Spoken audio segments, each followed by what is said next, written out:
Ano ang gagawin mo o ano ang mararamdaman mo kapag isang araw, magising ka na lang at malaman mong may mga malalalim na kasalanan pala at sikreto ang pamilya mo sa ibang tao?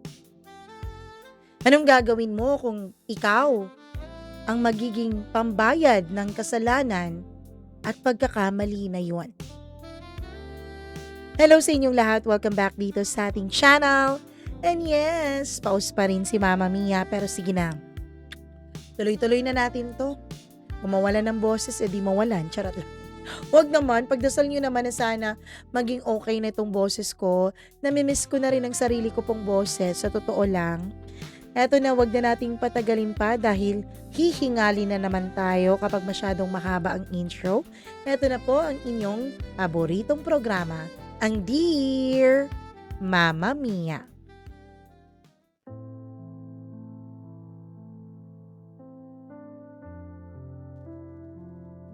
Hindi natin pinipili ang pamilyang magkakaroon tayo. Ipinanganak na tayo sa isang mga magulang na hindi naman natin pinili kung sino. At lalong hindi natin pinipili na magkaroon ng pamilyang puno ng kasalanan na ikaw ang magiging kabayaran. Dear Mama Mia, hinding-hindi ko makakalimutan ang araw na yun. Dahil yun din ang araw na tuluyan nang nagbago ang buhay ko. Tahimik ang umaga sa baryo namin. Yung tipong ang maririnig mo lang ay yung tilaok ng manok kahit 8:00 na. Nasa kusina ako noon, nagtitimpla ng kape para sa mama ko. Galing kasi siya sa dialysis. At kinabukasan, magdadialysis na naman kaya mahina pa ang kaniyang katawan. Anak, may bisita ka raw sa labas. Mahina niyang tawag sa akin. Nagtaka ako. Wala naman kasi akong inaasahang bisita. Paglabas ko ng gate ay dun ko siya nakita. Isang lalaking nakaitim na polo, matangkad, malinis manamit, maputi. Pero Mama Mia, may tingin siyang tila nakakatakot. Na para bang kilala niya ako. Janice? Tanong niya. Tumango lang ako. Hindi ko alam, pero bigla akong kinabahan. Inaantay ka namin. Ha? Sino po sila? Takang-taka kong tanong. Ngumiti siya, pero hindi yung ngiti na masaya. Yung ngiting may ibang ibig sabihin. Yung mga taong meron kang utang na loob. Natigilan ako. Papasensya na po kayo, baka nagkakamali po kayo. Hindi kami nagkakamali. Tatay mo si Ricardo, di ba? Para akong binuhusan ng malamig na tubig. Matagal nang patay noon si Papa. 15 taon na siyang nawawala o nawala sa amin. Oo, pero bakit? Basta sumama ka sa akin. May kailangan kang malaman. Dapat Mama Mia, hindi ako sumama. Lalo pat hindi ko naman sila kilala. Pero hindi ko alam kung bakit. Parang may humihila sa mga paa ko. Habang bumabiyahe kami palabas ng baryo, wala akong imik. Siya lang ang nagsalita. Alam mo ba kung ano talaga ang trabaho ng tatay mo dati? Driver siya sa Maynila. Sagot ko. Natawa siya. Mahina, pero tila ba may halong awa. Driver, oo, driver nga siya. Pero hindi lang basta driver. Hindi ako kumibo. Driver siya ng isang maimpluwensyang pamilya. Napakunot ang noo ko, Mama Mia. Inulit ko yung apelyedong binanggit niya na hindi ko nalang babanggitin dito sa kwento ko. Parang narinig ko na kasi yung apelyedo na yun. Mga negosyante, mayaman, makapangyarihan. Anong kinalaman ko doon? Tanong ko. Hindi siya sumagot agad. Sa halip ay may inabot siya sa aking isang maliit na envelope. Basahin mo. Pagbukas ko ay nanginginig ang kamay ko, Mama Mia. Lumang kontrata. May perma ng papa ko. Kilalang kilala ko ang permang yun. At ang nakasulat, kabuuang utang, 18.5 million. Halos mawalan ako ng hininga noon. Hindi totoo to. Utang yan na hindi nabayaran.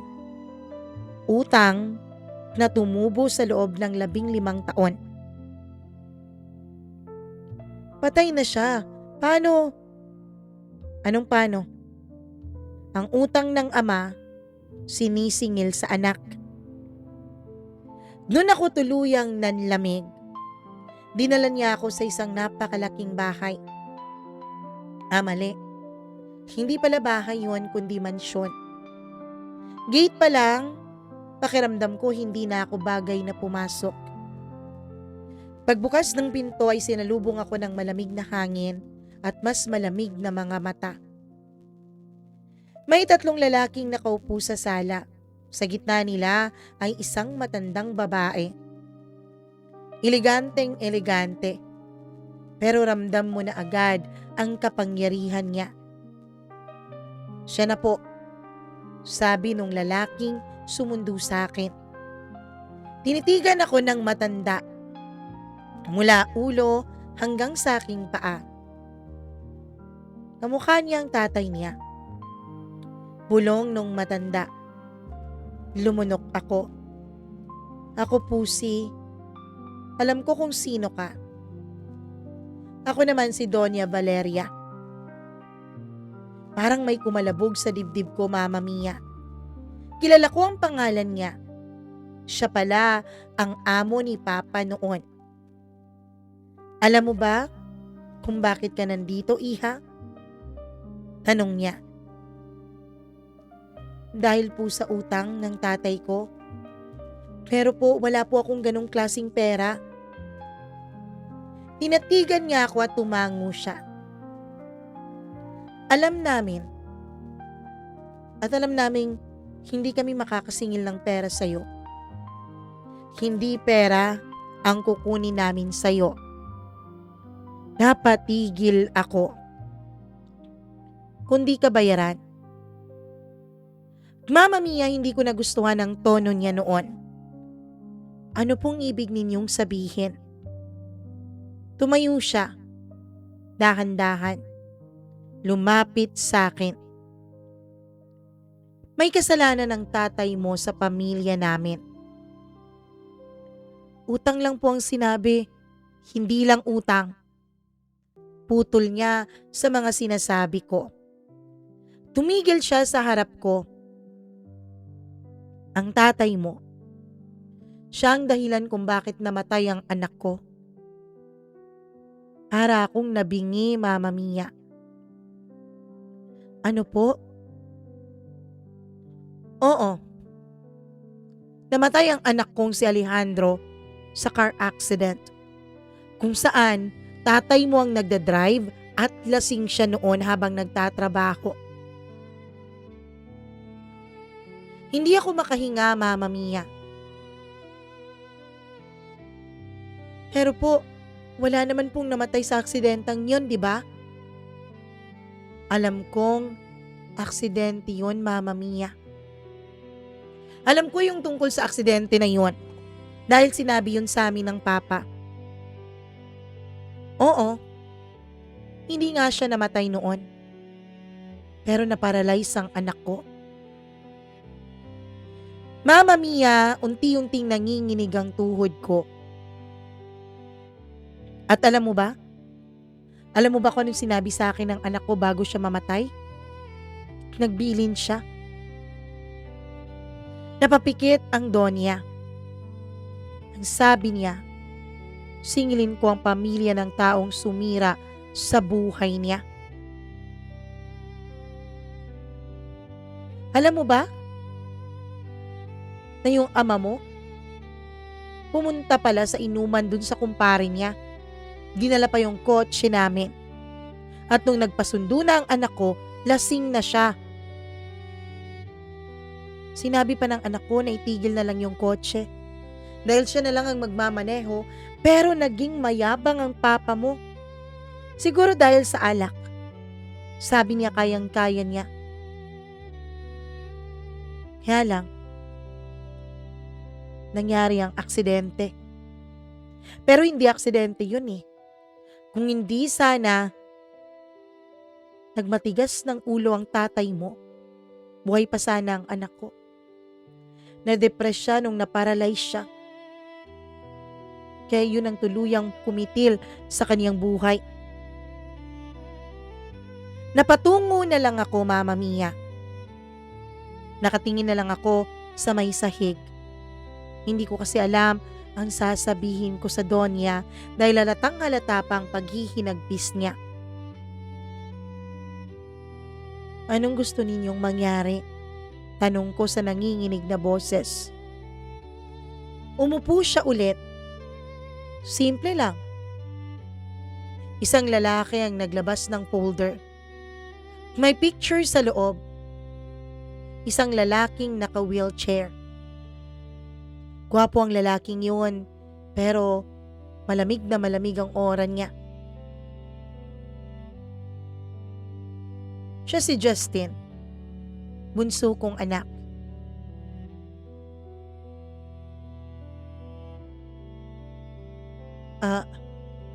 Anak mo rin to? Oo, anak ko yan. Hindi ko pa rin gets, Mama Mia, kung anong ibig niyang sabihin. Hanggang sa sinabi niya sa akin ang salitang nagpaguho sa mundo ko. Hindi na makakalakad ang anak ko. Hindi na makakatayo. Nagka-polio siya. Hindi namin namalayan dahil sobrang busy namin ng papa niya sa mga negosyo namin noon. Huli na nung namalaya namin. Huli na nung nadiskubre ng doktor at wala nang gamot pa dyan.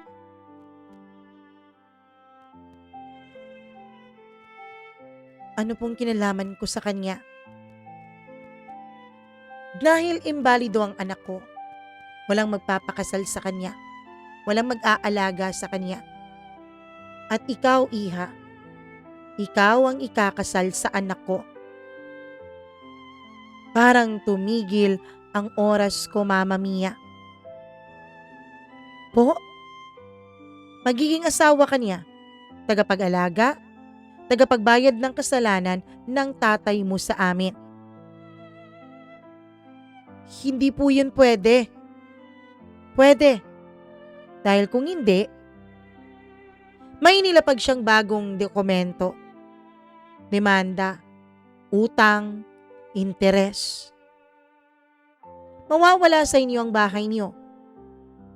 Pati gamutan ng nanay mo, matitigil. Namutla ako, Mama Mia. Alam nila. Alam nila ang kahinaan ko. Alam naming nagtatrabaho ka para may pagamot mo ang nanay mo. 4 na beses sa isang linggong nagda-dialysis ang nanay mo, 'di ba? Kung gusto mong wag madamay ang nanay mo, magdesisyon ka ng mabuti. May 1 linggo ka para magdesisyon.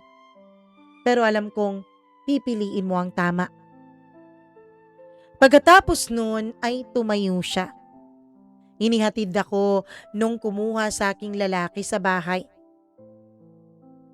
1 linggo ang lumipas, Mama Mia. Wala akong tulog sa loob ng 7 araw. Pinilit kong humanap ng paraan. Pero kahit anong compute ko, kahit ibenta ko pang sarili ko, hindi ko mababayaran ang 18 million pesos. Lalo na ang gamutan ni mama. Kaya eto ako ngayon. Nakatayo sa harap ng salamin. Nakasuot ng wedding gown. Pero hindi ako masaya. Hindi ako excited. Pakiramdam ko, bibitayin ako sa araw na yon. Pumasok ang coordinator. Ma'am, ready na po? Hindi ako sumagot. Hanggang sa marinig ko ang tunog ng gulong ng wheelchair sa labas. Dahan-dahan akong lumingon. At dun ko siya unang nasilayan ng malapitan. Si Justin. Diretso ang tingin niya sa akin. Walang emosyon, walang awa. At ang unang salitang sinabi niya sa magiging asawa niya, "Huwag kang mag-inarte. Hindi kita pinili.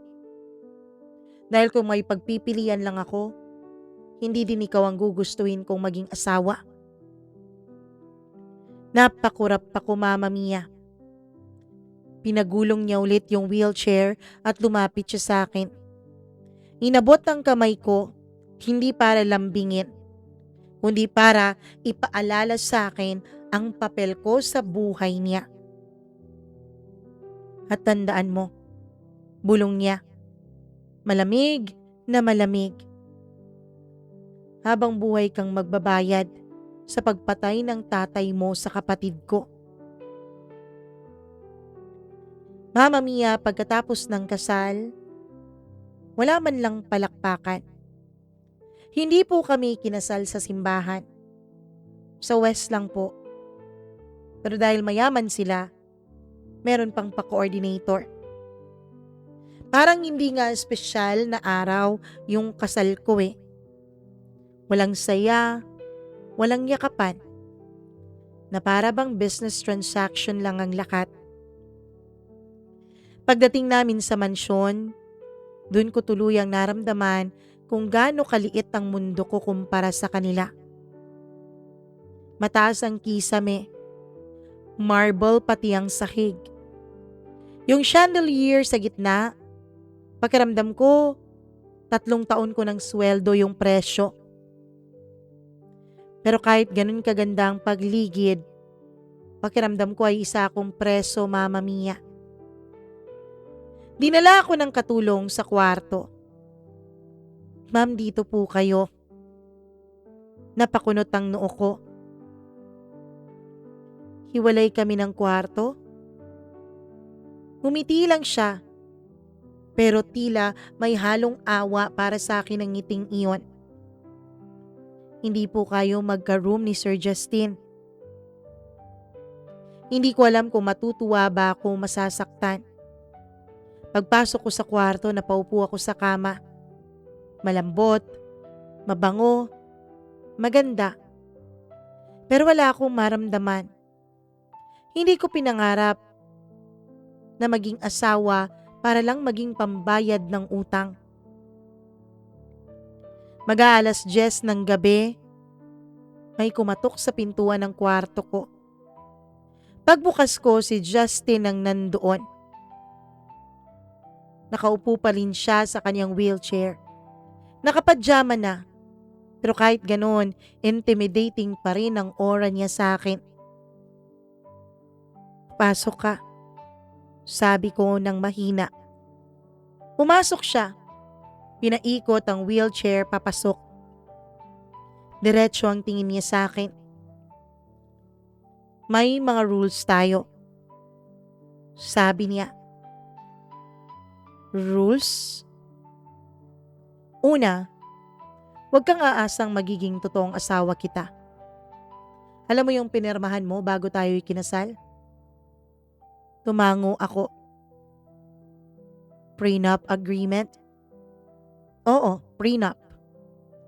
So wala kang makukuha ni Singkong Duling. Nandito ka lang para maging pambayad utang. Parang may kumurot sa puso ko, Mama Mia. Kahit hindi ko naman talaga siya mahal.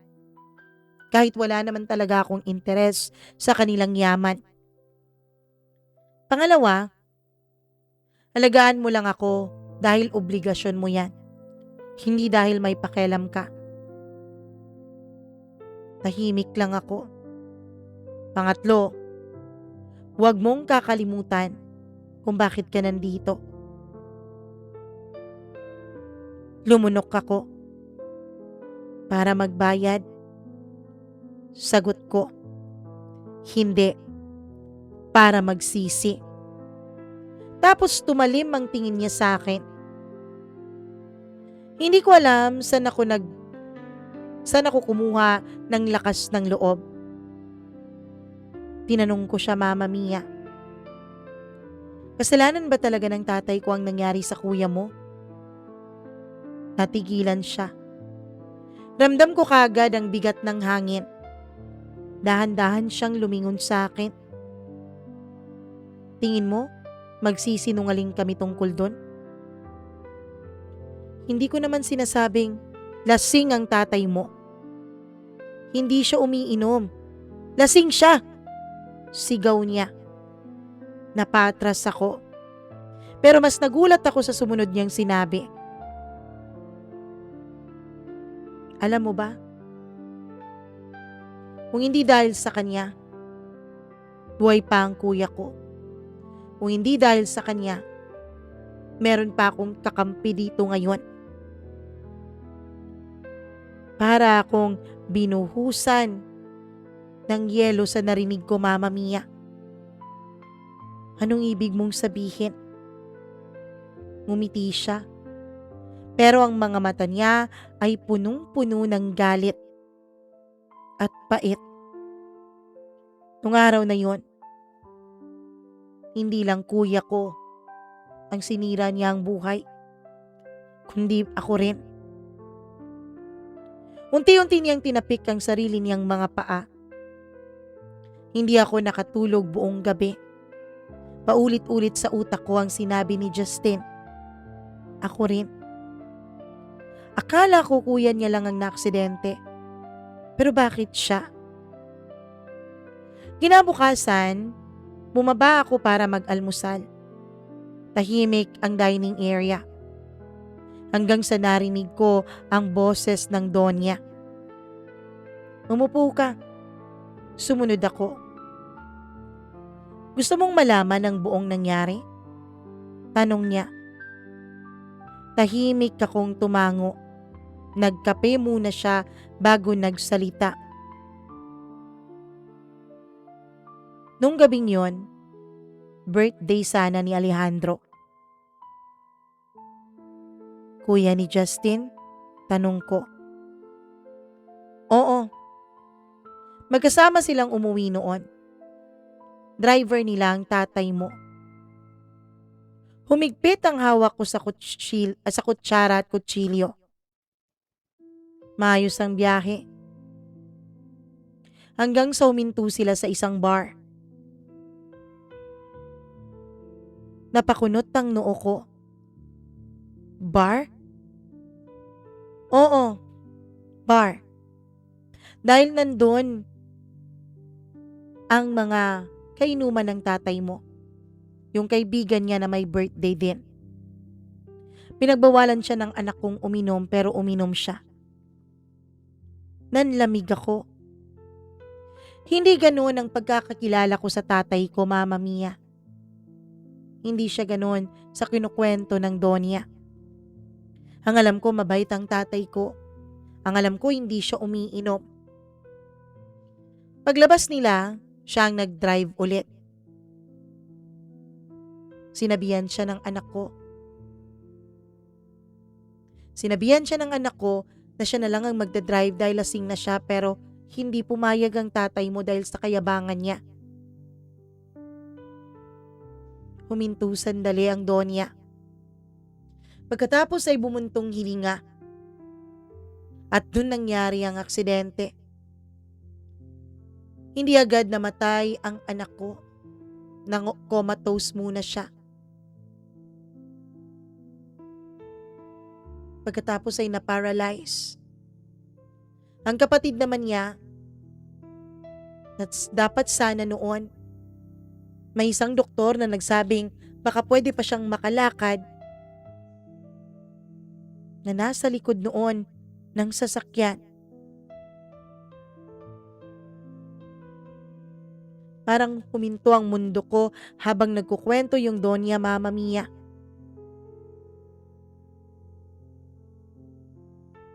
Napuruhan din si Justin. Nagkaroon siya ng spinal injury. At dahil doon, yung konting tsansa na makakalakad pa sana siya ay nawala. Kahit saan na namin siya pinapatingin. Kung sino-sinong mga eksperto na. Nakalipad na nga kami ng Singapore para lang mapatingnan siya, pero wala na talagang pag-asa ang kondisyon niya. Doon ko tuluyang naintindihan, Mama Mia. Hindi lang basta-basta galit ang meron si Justin para sa akin at sa tatay ko, kundi puot. Puot na minana ko mula sa tatay ko. Bakit hindi nakulong ang tatay ko? Tanong ko. Biglang tumahimik si Donya. Ilang segundo bago siya sumagot. Tumakas siya. Para akong natulala. Hindi naman siya tumakas. Tumakas siya. Malamig niyang ulit. At iniwan niya kaming nagdurusa. Hindi na ako sumagot, Mama Mia. Pero sa loob-loob ko, may bumubulong na mali yung kwento. Kaya lang naisip ko rin na yung time frame na sinasabi ng Donya, yun din yung panahon na lumipat kami ng ibang probinsya. Tunay nga bang tumakas ang tatay ko? Pero hindi eh. Hindi siya tumakas. Hindi ganun si tatay. Isang linggo matapos ang kasal, nasanay na ako sa routine. Gigising ako ng maaga, tutulungan si Justin na maligo, maghahanda ng gamot niya, magpapakain, magpapa-rehab therapy. Hindi pa rin kasi sila sumusuko, kahit na maraming doktor na ang nagsabing hindi na siya muling makakalakad pa. Wala kaming lambingan, wala kaming usapan na hindi kailangan. Parang naging instant kasambahay niya ako at helper. Hanggang isang araw, may nakita akong picture sa therapy room niya. Isang babae. Simple. Pero malapit na malapit ang kuha nilang dalawa ni Justin. Parang hindi lang sila magkaibigan. Mama Mia, biglang may pumasok, yung therapist ni Justin. At nakita niya na hawak-hawak ko yung frame. Nakita niyo na po? Girlfriend niya ba to? Tanong ko. Napatingin siya sa akin. Parang nagdadalawang isip na sumagot. Ang sabi ng mga kasambahay dito, fiancé niya raw yan eh. Para akong nakatulala. Ha? Fiancé? Na-engage pala siya dati? Oo, bago pa kayo dumating dito. Nanghina ang tuhod ko. Anong nangyari sa kanila? Bakit hindi natuloy ang kasal nila? Hindi siya sumagot agad, na para bang tinitignan muna kung may nakakarinig ba sa kanyang sasabihin sa akin. Hanggang sa bumulong siya. Iniwan daw po siya eh. Kinagabihan, hindi mawala-wala sa isipan ko yung tungkol sa babaeng yon. Hindi ko na napigilan na tanungin si Justin. Sino si Sarah? Bigla siyang tumahimik. Malamig niyang kinuha ang baso ng tubig. Wala kang karapatang magtanong sa akin. Fiancé mo siya, 'di ba? Napahigpit ang hawak niya sa gulong ng kanyang wheelchair. Umalis siya. Bakit? Doon siya napatingin sa akin ng diretsyo. At bakit mo pa kailangang malaman? Hindi ko alam, pero sinagot ko siya ng totoo. Para maintindihan ka. Napailing siya. Pero nakita ko na may kakaibang lungkot sa kanyang mga mata. Iniwanan niya ako. Nung napag-alaman niyang wala nang tsansa na makalakad pa akong muli. Ang akala niya kasi, makakalakad pa ako kasi nagpapatherapy ako. Mama Mia, aaminin ko po, nasaktan ako sa narinig ko mula kay Justin. Nasaktan ako sa mga pinagdaanan niya. At kung ako man ang nasa kanyang katayuan, baka magalit din talaga ako ng husto. Sa taong may dahilan kung bakit tuluyan ang nawala ang katiting na pag-asa para makalakad ako. Mama Mia, hanggang sa may nabasa ako. Hindi ko naman sinasadya yun. Hanggang ngayon, kinukonsensya pa rin ako. Pero kung hindi ko nabasa ang diary na yun, hindi ko malalaman ng totoo. Nasa therapy session noon si Justin. Ako ang nag-ayos ng gamit niya sa therapy room pagkatapos. Habang inaayos ko ang cabinet, may nahulog na isang lumang notebook. Luma na ang cover nito at may alikabok na rin. Halatang matagal nang hindi nalilinis at hindi nagagalaw. Pero ang mas nagpatigil sa akin ay nakasulat sa harap. Buong pangalan ng kuya niya. Hindi ko dapat binuksan yun. Pero may humihila sa akin. Unang entry. May kakaiba kay Mang Ricardo. Napakunot noo ako. Tatay ko yun. Kaya naman hindi ko napigilang ma-curious at ituloy ang pagbabasa. Hindi siya umiinom kahit pilitin ko, ayaw niya. Sabi niya, may anak daw siyang babae na ayaw niyang makitang lasing siya. Nanlaki ako. Tama. Ganun nga ang papa ko. Hindi nga siya umiinom dahil nagagalit ako kapag nalalasing siya.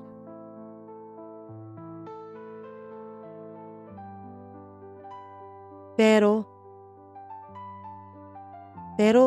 bakit nagbago si Mang Ricardo?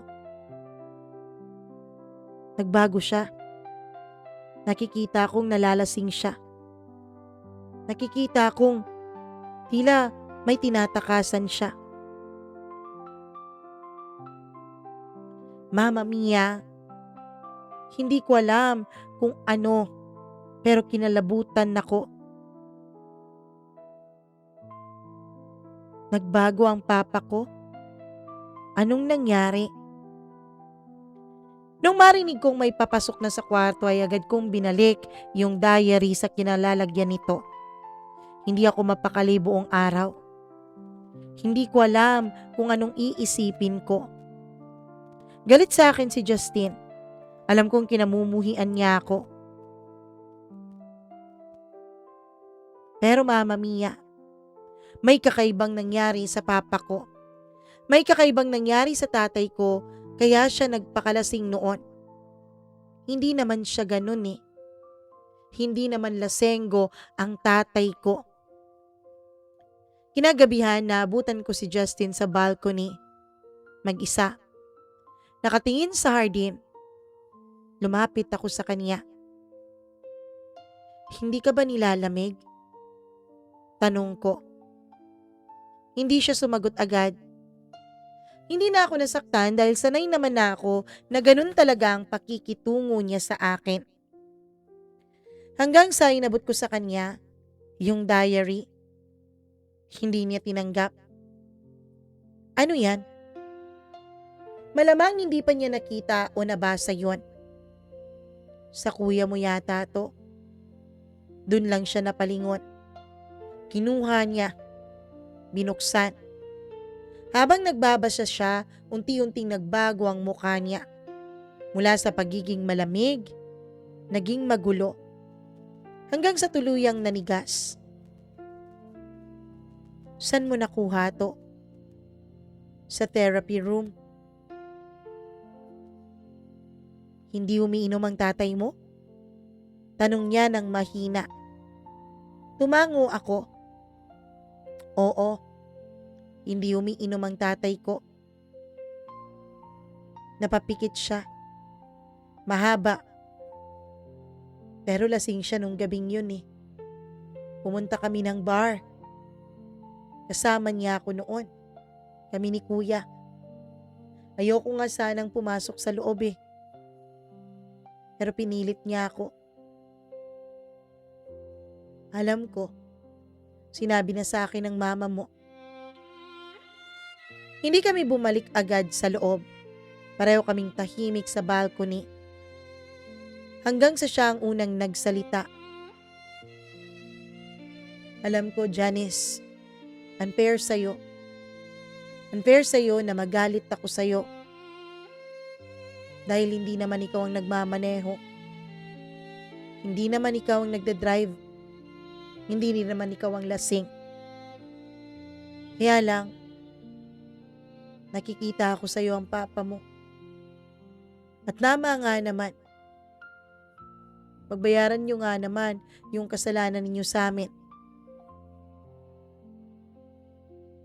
Pero Justin, hindi ko ginajustify ang nagawa ng tatay ko ha.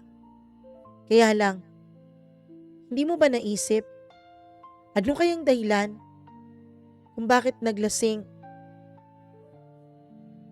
ang tatay ko? Hindi naman siya ganun sa amin. Hindi ko rin alam. Mama Mia, hindi ko malaman noon kung anong nangyayari. Wala kaming alam pareho ni Justin. Nagpatuloy ang buhay. Nagpatuloy ang mga araw. Akala ko wala na akong matutuklasan pa. Akala ko matatrap na lang talaga ako sa buhay na ganito nang walang kaalam-alam. Ang mama ko nga pala sa probinsya ay inihabilin ko sa aking mga pinsan. Buti na lang talaga at yung mga pinsan ko, Mama Mia, ay mga mababait. Pumayag naman sila na silang sumama sa mama ko sa dialysis nito at sila na rin ang magbantay. Kumuha rin po ako ng tagabantay ni mama. Binibigyan naman ako ng donya ng allowance dahil hindi naman na nila ako pinagtatrabaho pa. Mali yung trabaho ko, ayun na lang, na pagbabantay kay Justin. Mama Mia, inisip ko hindi na rin naman siguro ako lugi nito. Unang-una, wala naman akong relasyon. Wala akong nobyo. No boyfriend since birth. Pangalawa, hindi rin naman mabigat alagaan si Justin. Kasi habang tumatagal, habang tumatakbo ang araw, napapansin kong tila gumagaan ang pakikitungo ni Justin sa akin. Napapansin ko na tila nagiging malambot na ang puso niya sa akin. Pati rin naman ang Donya, Mama Mia. Nagiging malambot na rin siya. Kasabay na nila akong kumakain.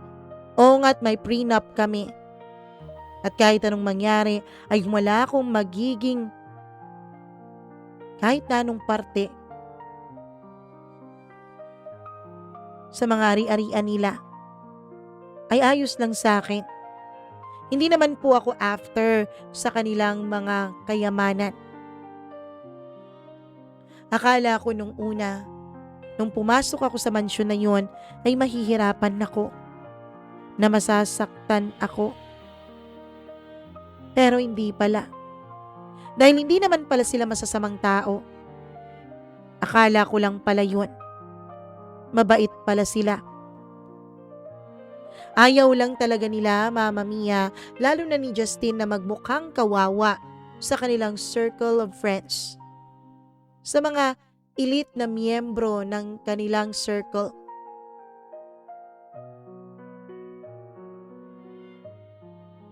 Lumipas ang mga araw. Naging mga linggo hanggang naging mga buwan. Unti-unti, Mama Mia, ay nagiging malapit kami ni Justin sa isa't isa. Hindi ko inakala na darating pala kami sa punto kung saan hindi ko na mababasa ang galit sa kanyang mga mata. Sa puntong titigilan na niya ang paninisi niya sa akin. Hanggang isang gabi, habang pinupunasan ko siya at binibihisan para matulog, ay bigla siyang nagsalita. Alam mo, Janice, simula nung dumating ka, mas naging tahimik na ang mundo ko. Sabi niya. Napatingin ako sa kanya. Hindi ko alam kung anong isasagot ko. Akala ko kasi noon, habang buhay na akong magiging malungkot kasi wala na akong silbi. Hindi na ako makakalakad. Imbalido na ako. Pero iba ka. Hindi ka plastic. Hindi ka rin takot sa akin. Mahina akong natawa. Takot ako, no? Takot ako magkamali. Baka kainin mo ko. Hindi ako nagbibiro, sabi niya. Pero pwera biro din. Takot naman talaga ako sa'yo, Justin. Hindi totoo yun. Kasi tinititigan mo pa rin ako. Nailang ako dun sa sinabi niya, Mama Mia. Unang-una nailang ako dahil napapansin pala niya ang pagtitig ko sa kanya. Pero totoo, hindi ko naman talaga siya tinitingnan bilang isang taong imbalido. Tinitingnan ko siya bilang isang lalaki. At dun ako natakot. Dahil sa unang pagkakataon, naramdaman ko na unti-unti na yata akong humahanga sa lalaking ito. Biglang umihip ang malamig na hangin. Nanginig ako. Napansin niya. Nilalamig ka? Bago pa ako makatanggi ay inabot na niya ang shawl sa likod ng wheelchair niya. At siya mismo ang nag-abot noon o ang nagbalot sa balikat ko gamit yun. Doon ko unang naamoy ng malapitan ng pabango niya. Subtle lang ang amoy noon. Malinis, nakakakalma. Biglang bumilis ang tibok ng puso ko. At sa unang pagkakataon, Mama Mia, hindi ako nakaalala na napilitan lang kaming ikasal sa isa't isa.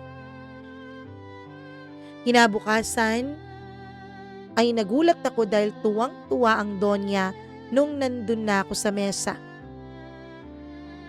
Pupunta raw sa opisina si Justin. Aaralin na raw niya ang takbo ng aming mga negosyo. Mama Mia, iba ang pakiramdam ko noon. Hindi ko maipaliwanag.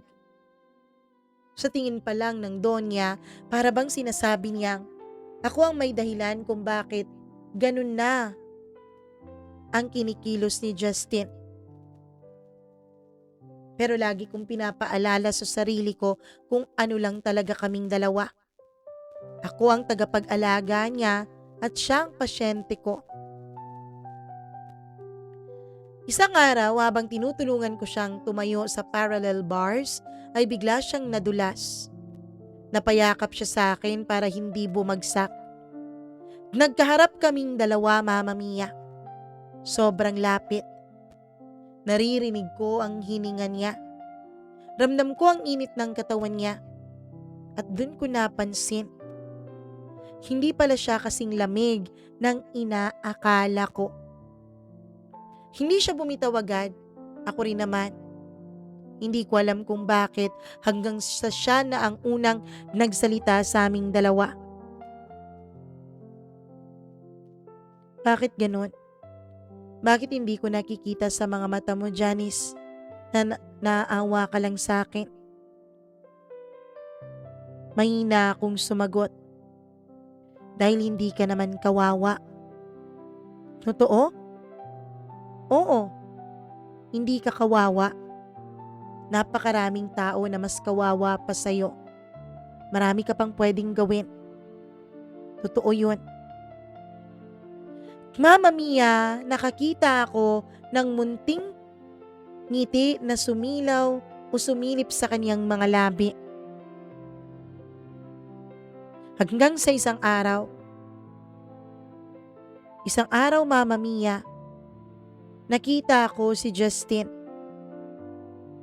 Hawak niya ang litrato na nasa frame dun sa kanyang therapy room. Yung litrato nilang dalawa nung kanyang ex-fiancé.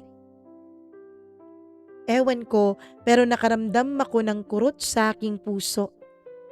Parang naiinis ako na ewan. Hindi ko alam. Pero biglang pumasok sa utak ko ang isang salita. Selos. Wala naman akong karapatan eh. Oo nga't asawa niya ako, pero asawa niya lang ako sa papel. Pero alam kong hindi sa puso. Pinasyal ko siya sa Hardin noon. Parte yun ang therapy niya. Fresh air, sunlight. Tahimik lamang kaming dalawa hanggang sa biglang may isang babaeng pumasok sa gate. Matangkad, maputi, eleganting manamit. Dumiretso siya sa amin, Mama Mia. Agad siyang humalik sa pisngi ni Justin. Hi Justin, how are you? Malandi nitong sabi. Gusto ko siyang sabunutan pero hindi ko magawa. Anong ginagawa mo dito, Sarah? Nandito ako para magpaliwanag. Magpaliwanag? Ano ipapaliwanag mo? Justin, alam mo naman 'di ba? Alam mo namang mahal kita. Mahal mo ako? Mahal mo ako pero pinagpalit mo ako sa iba? Justin, hindi mo naman ako masisisi. Look at you. Look at yourself. I need a man, Justin. Di naman kita sinisisi ah. Pinakawalan nga kita. Pero ang tanong, bakit ka bumalik? Wala na kami. Slater and I broke up. And I missed you. Hindi ako makagalaw, Mama Mia. Hindi ko alam kung sa gitna ng kanilang pag-uusap, aalis ba ako o mananatili. Hanggang sa si Justin na mismo ang nagsalita. Janice, this is Sarah. Ngumiti sa akin si Sarah. Maganda. Pero ang ngiti niya ay parang sinusukat ako. You're the caregiver? Tanong niya. No. She's my wife. Gulat na gulat si Sarah. Hindi niya akalain na may asawa na si Justin. Akala ko nagbibiro lang si Mami nung sinabi niyang kinasal ka na raw. Pero totoo pala. Sino siya? Saan siya galing? Wala ka ng pakialam doon. May pakialam ako, Justin. Because I still love you. Dahil doon, Mama Mia, ay nagpaalam ako sa kanila. Sabi ko, kailangan nilang mag-usap dalawa.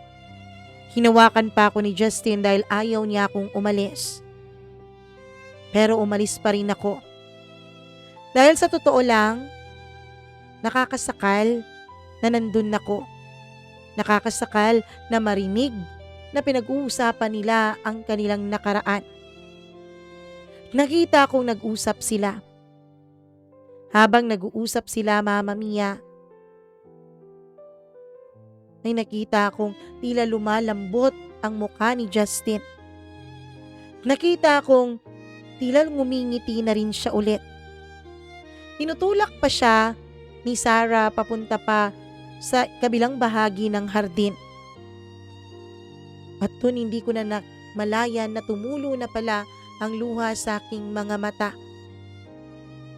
Doon naman dumating ang mama ni Justin, si Doña Valeria. Iha, ang ginagawa mo dito? Wala po. Andun po si Justin sa hardin.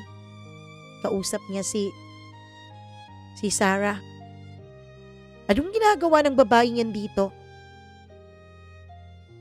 Na-miss niya raw po kasi si Justin eh. Mahal pa rin daw niya.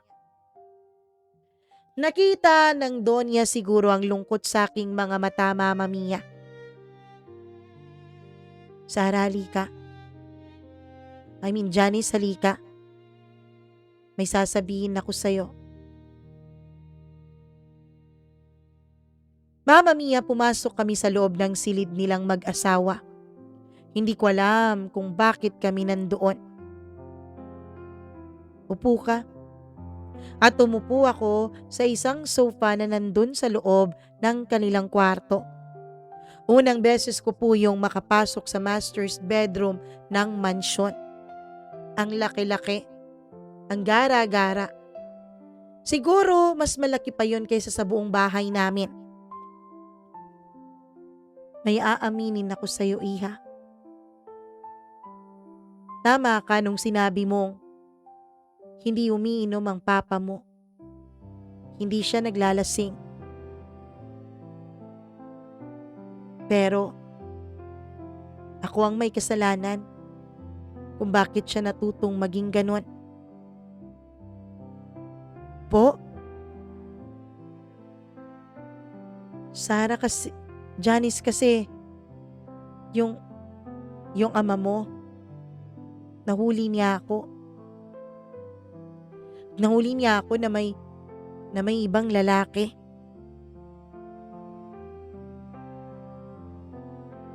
May iba po kayong lalaki? Oo. Akala mo kasi kaming mga mayayaman, maganda na ang buhay. Akala mo kaming mga mayayaman, wala nang pinoproblema? Tulad mo rin ako. Hindi ako galing sa isang pamilyang mayaman. Galing lang din ako sa simpleng pamilya. Nagkaibigan kaming dalawa ng asawa ko. Pinaglaban niya ako sa mga magulang niya kahit ayaw nila sa akin. Hanggang sa natanggap na rin kami nung pinanganak ko na ang dalawa kong anak na si Justin at Alejandro. Pero kung kailan naman tanggap na kami ng mga magulang ng napangasawa ko, siya naman ang pagbabago ng ugali niya. Taimtim lang akong nakikinig habang nakita akong unti-unting lumungkot ang ekspresyon ng Donya. Kaliwat kanan ang babae niya. Kaliwat kanan ang pangangaliwa niya. At kapag tumututol ako, kapag umaangal ako, sinasaktan pa niya ako. At lagi niyang sinasabi na ibabalik niya ako sa putik na pinanggalingan ko.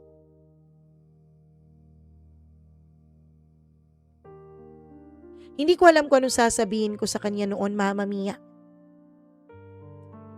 Nagpatuloy siya. Hanggang sa hindi ko na napigilan ang sarili ko. Nagkaroon ako ng kabit at nahuli ako ng tatay mo. At nung nahuli ako ng tatay mo, binalaan ko siya na huwag niyang sasabihin sa kahit na kanino ang nalaman niya. Pero masyadong mabait ang tatay mo. Hindi yata niya kinakaya ang pagtatago ng sikreto. Alam ko kung hindi man siguro ako o ang sikreto ko, pero malaki ang kinalaman nun kung bakit natutong uminom ang tatay mo. Kaya somehow, sinisi ko rin ang sarili ko kung bakit namatay ang anak ko. Kung bakit na-aksidente sila. Kung bakit nawala ang katiting na pag-asa para makalakad din si Justin. Umiiyak na ang Donya noon, Mama Mia. Hindi totoong kinuha kita upang pagbayarin sa kasalanan ng tatay mo kaya kita ipinakasal sa anak ko. Ang totoo niyan, gusto kong bumawi. Kaya nga nag-offer ako sa iyo na ako nang magpapagamot ng nanay mo. Ako magpaayos ng bahay ninyo. Mama Mia, hindi ko alam noon ang mga sasabihin ko. Umiyak lang ako. Pagkatapos noon ay pumasok na ako sa silid ko. Hindi ko na namalayan ang oras. Hindi ko alam kung anong oras na hanggang sa may kumatok na sa pintuan ko. Yung kasambahay. Inaaya na raw ako ng Donya para maghapunan. Pero sabi ko, masama ang pakiramdam ko. Hindi na rin nila ako pinilit pa. Mga 10:00 ng gabi, nung may kumatok ulit sa pintuan ng kwartong tinutuluyan ko. Si Justin. Bukas ang kwarto na yun dahil hindi ko naman nilak. Pumasok siya, Mama Mia. Pagkapasok niya, ay tsaka niya ako kinausap. Ayos ka lang ba? Sabi ng kasambahay, masama raw ang pakiramdam mo. Ayos lang ako, Justin. Ikaw, kumusta kayo ni Sarah? Nagkausap na kami. Nagkaintindihan na kami. Mahal mo pa rin siya? Tumango siya, Mama Mia. Mahal niya pa rin si Sarah. At doon ay nasaktan ako. Napakasakit. Pero pinilit kong wag ipahalata sa kanyang totoo. Sinabi na rin sa akin ni Mommy ang napag-usapan ninyo. Inamin na rin niya sa akin ang totoo. Hindi ako nagsalita. Janice, kung gusto mo nang umuwi sa inyo, pwede na ha. Huwag ka mag-alala. Hindi ka na namin hahabulin pa. Pagkatapos nun ay tumalikod na siya. Gusto kong sabihin sa kanya na nasasaktan ako, Mama Mia. Gusto kong sabihin sa kanya na mahal ko siya. Pero ano po bang magagawa ng pagmamahal ko kung hindi naman niya ako mahal? Wala siyang ibang mahal kundi si Sarah. Yung mga sinabi niya sa akin dati na nag-iba siya nung dumating ako, siguro inspirasyon lang ako. Pero hindi naman totoong kami talaga. Hindi naman totoong mamahalin niya ako. Kinabukasan ay nag-empake ako. Nagpaalam ako kay Justin. Nandun si Sarah sa kwarto niya. Nginitian ako ni Sarah. Nagpasalamat siya sa akin. Sa totoo lang, Mama Mia, hindi naman po siya maldita. Nakita ko ngang mabait siya eh. Kaya nga ako aalis. Ang hindi ko lang naisip ay kung bakit niya pinagpalit noon sa iba si Justin. Siguro naguluhan lang din siya. Well, hindi ko naman na problema yon. Nagpaalam ako sa Donya, pinatid niya ako sa driver nila. Pagdating ko sa bahay, ay nakita ko ang mama ko at niyakap ko agad ito. Umiiyak ako. Gulat na gulat ang mama ko kung bakit ako umiiyak. Wala kasi siyang kaalam-alam, Mama Mia, sa mga tunay na nangyari. Hindi niya alam na ikinasal na ako sa dating amo ng tatay ko.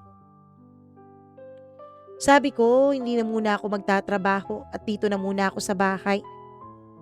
Hindi pinutol ng Donya ang allowance sa akin kahit na tumutol na ako noon. Sabi niya, yun na lang daw ang kanilang magagawa sa paggulo nila ng buhay ko. Wala pang 2 buwan ay nakatanggap na ako ng petisyon mula sa korte ng pagpapa-annul ng kasal naming dalawa ni Justin. Nakipagkita sa akin ang Donya. Nagkausap kaming dalawa at sinabi niya sa akin na may ibibigay siya sa akin. Pera, Mama Mia. Malaking halaga kapalit daw ng paggulo nila sa buhay ko. Ayoko sanang tanggapin pero alam kong makakatulong iyon para sa nanay ko at sa akin. Mahigit 1 taon nang lumipas. Nabigay na rin ang annulment paper naming dalawa ni Justin. Nanal ang kasal namin ng ganun kadali. Iba talaga siguro kapag may pera ka, Mama Mia, no? Pagkatapos noon ay hindi na kami nagkita ni Justin. Yung pera na binigay sa akin, ang ginawa ko ay pinatayo ko ng isang maliit na negosyo. Hanggang ngayon, Mama Mia, ay nagda-dialysis pa rin ang mama ko. Hanggang ngayon, wala pa rin siyang alam sa tunay na nangyari. At hanggang ngayon, nasasaktan pa rin ako. Dahil mahal na mahal ko pa rin si Justin. Ang huling balita ko ay ikinasal na silang dalawa ni Sarah. Hindi pa rin nakakalakad si Justin, Mama Mia. Ang hiling ko lang, sana ay maging masaya sila. Ako na minsan naging pambayad ng kasalanan ng tatay ko. Ako ngayon ang nasasaktan dahil minahal ko ang isang taong hindi karapat-dapat na mahalin para sa isang katulad ko. Maraming salamat po, Mama Mia, sa pagbabasa mo nitong aking sulat. Nawa po ay marami pa po kayong ma-inspire na mag-share ng sarili nilang karanasan sa buhay. Ang hiling ko lang po, sana dumating yung araw na matutunan ko na ring mag-move on mula sa naging sakit ng naging karanasan ko kay Justin. Pasensya na po pala kayo. Alam kong may iilan sa inyo na umaasa na sana may happy ending kaming dalawa. Pero hindi po kasi lahat. Hindi lahat ng love story ay may happy ending. At hindi lahat ng love story ikwento ng 2 taong nagmamahalan. Minsan, kwento lang ito ng isang taong lihim na nagmamahal sa isang taong walang pagtingin sa kanya. Hanggang dito na lamang po, Mama Mia, at maraming salamat. Lubos na gumagalang, Janice.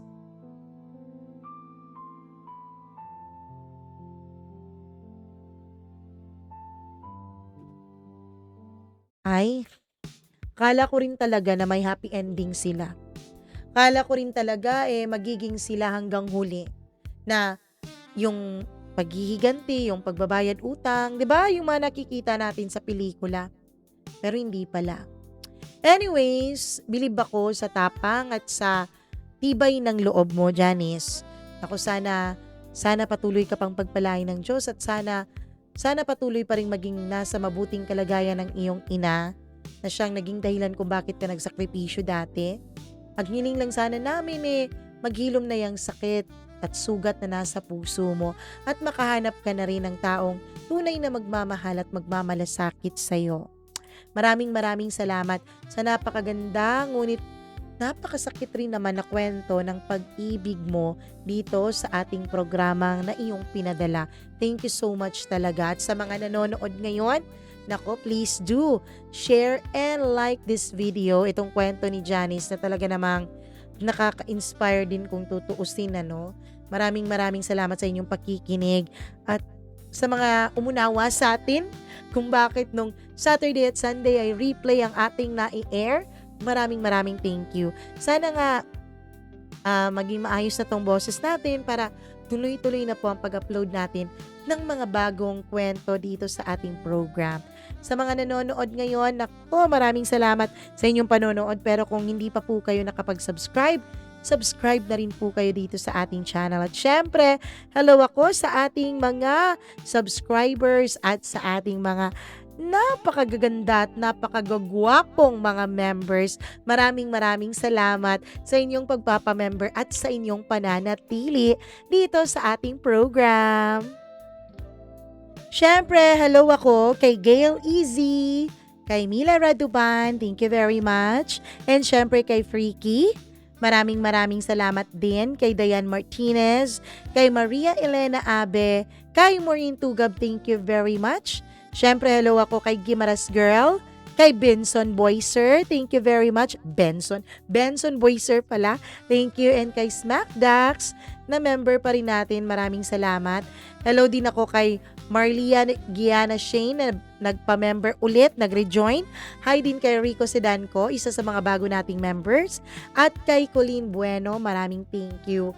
At syempre, hello din ako sa pinakabago nating member na si Mary Ann Ginesa or Mary Ann Hinesa.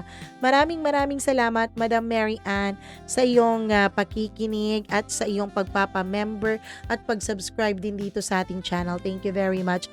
At syempre sa ating mga commentators, hello sa inyo. Eto na po, ipa-flash na natin ang inyong mga pa-shoutout, ano tawag dyan? Pa-comment dito sa ating program. Maraming salamat po sa inyong lahat. Ayan pa po.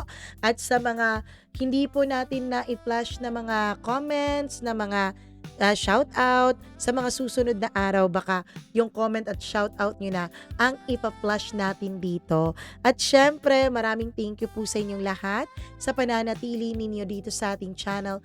Mahal na mahal ko po kayo at sana ganun din kayo sa akin. Sana mahalin nyo pa rin itong ating channel dahil kayo lang po talaga ang atin pong inspirasyon kung bakit tayo nagpapatuloy sa kabila ng mahina na pagpasok ng, alam nyo na, ang nice po natin dito ay maka-inspire at syempre makapagbigay sa inyo ng, ano tawag dyan? Lakas ng loob para magpatuloy sa buhay. Alam nyo po ba na nabahaan po ang barangay namin? Well, hindi naman po kami. Sawa naman ng Diyos. Hindi naman po kami. Pero yung Cagayan de Oro po ay isa sa mga nasalanta ng bagyong Basyang nung nakaraang linggo. Yes, isa din po yun sa dahilan kung bakit hindi po tayo nakapag-record. 'Di ba? Kasi alam niyo na, ang lakas-lakas ng ulan pumapasok po sa recording natin. Pero marami po sa mga kabarangay ko ang naapektuhan. Especially yung barangay po namin talaga. Speaking of Cagayan de Oro, yung barangay namin ang isa sa pinaka-apektado nung bagyong Basyang. So, sana po ipag-pray ninyo ang aming mga kabarangay at ang aming lugar. At sa mga meron pong mga initiative for donations dyan, dun po kayo mag-donate at wala po tayong ganyan dito. Hindi po ata pinapayagan ng platform na ito yung mga ganon, okay? So maraming salamat sa inyong lahat. Ako po ang nag-iisa ninyong Mama Mia. I love you all so much. Mwah! Mag-ingat po kayo. Bye-bye!